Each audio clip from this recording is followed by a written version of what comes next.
Hey, this video is for this 2011 Ram off-grid adventure truck. This was originally a Hot Shots BLM vehicle and up in Nevada, and now it currently resides in Gilbert, Arizona. Decided to turn it into this camper, so we built out the whole back, coated it in this gray Raptor liner. Originally it had dualies with more of a commercial style tire on there. So these are 20-inch super singles, MRAP aluminum wheel conversion by Stasworks, and then a 335 80/20 Pirelli PS22. And then you can see it's a split rim, so it has the bead locks in there. It's the same wheel.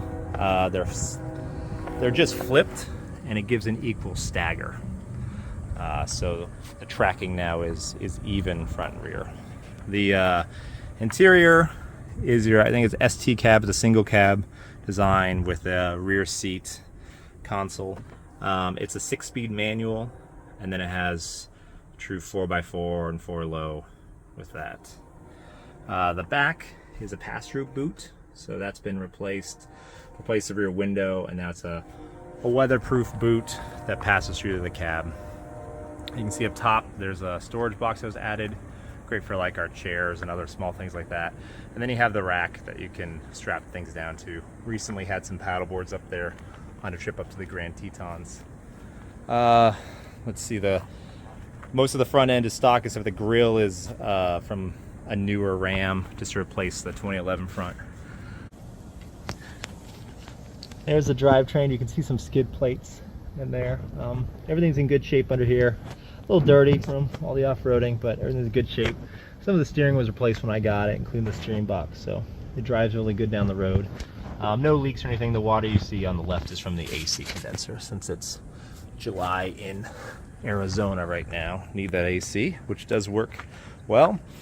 The tires are wrapped with this AV Highmark fenders. That's how those fit. You can see plumbed in the water fill right there.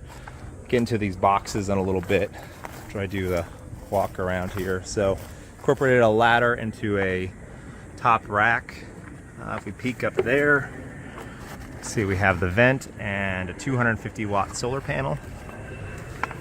So that does really good for all the off-grid stuff. It does a good job keeping the batteries charged.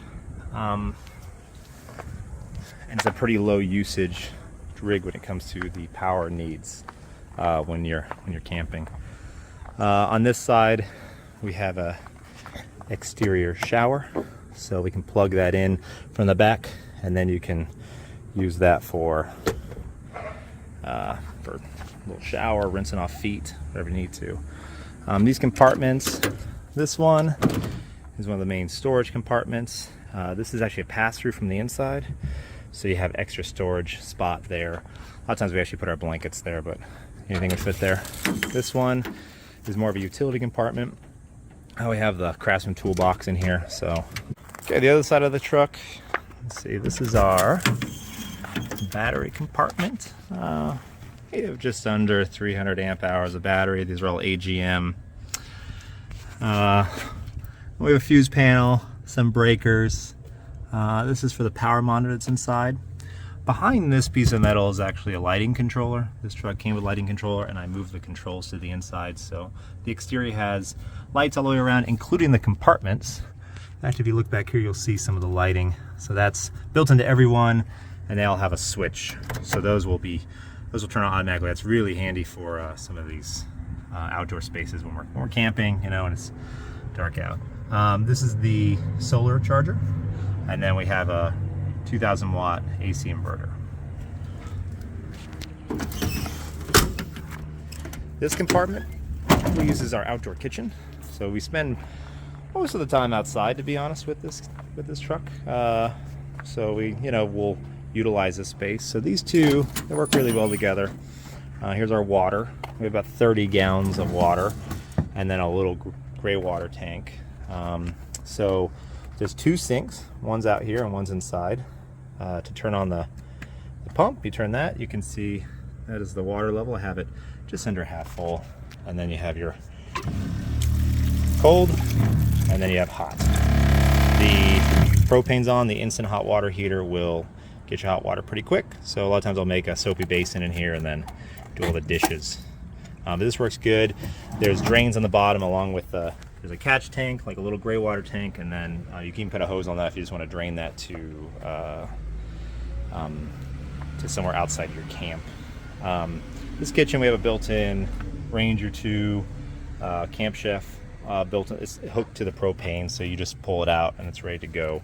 And then just some storage.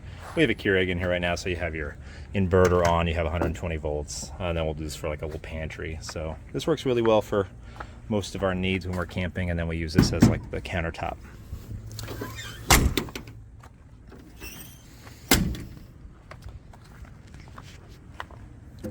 Okay, on here we have the aluminum steps. They're scissor steps, so those collapse and go into the storage compartment. We have a 61-inch Lazy Boy sofa. This folds out to a bed. So this makes a full-size bed, fills up this whole area. Here you can see the pass-through some more. So works pretty good. I mean, it's a little tight, but you can definitely get through. And here we did the ButcherBox countertops, a little induction cooktop here. This side opens up. There's that spot that passes through to the outside. And then you just have some little bit of storage space. On this side, it's a built-in, so this one doesn't open up, it's fixed. And then you have your sink, switch right here for a water pump. So when you're inside, you got your water. Let me turn that off. This is a 12-volt TV, so it actually does pretty low usage, and it has a built-in DVD player. So here we have a switch for our lights. So this light, there's two lights that are on for that. Otherwise, these are all just switched. This guy right here is for the bunk. So you may have noticed this bed up here. And this is how we were able to comfortably sleep, 3 of us, my wife and I, and then a 7-year-old. So you turn the switch one direction, and we lower the bed. This is some of the controls we have. So this is the outdoor lighting I talked about earlier. So you turn that on, that little switch that just keeps this thing from being powered and being just a power draw all the time.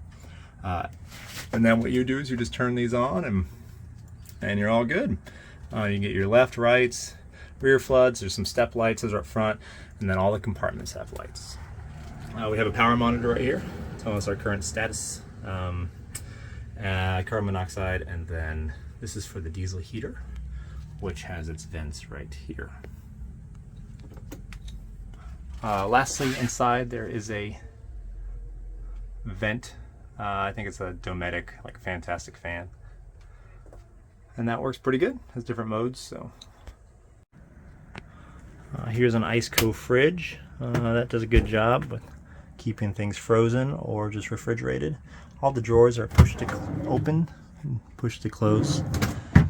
And then up here we have a secret locker area for, at least it has a secret way to get into it. It has an RFID, and so I use this little guy and keeps things locked up. Okay, in the cab, just kind of started up, running, so that's getting going. On here, if I press auxiliary 1, I have that switch to our backup camera, so at least you can see what's behind you. I also wired auxiliary 2 to the belt-driven air compressor, so that'll cycle automatically on that switch with pressure if you want to use that. So we're good here.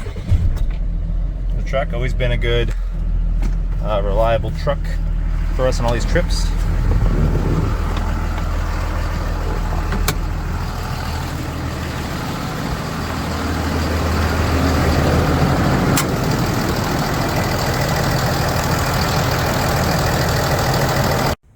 So once you get the stairs folded up, they just fit right in there. You store those in this compartment. And then for the tire, this is a tab you press, put the tire in. I had to build that because the tire is so big, I couldn't get it to fit without blocking the door. So came up with this solution. It works pretty well. So we put it in place, and then before we would hit the road, just put the pin in this position to make sure it's absolutely secure, and now you're ready to go.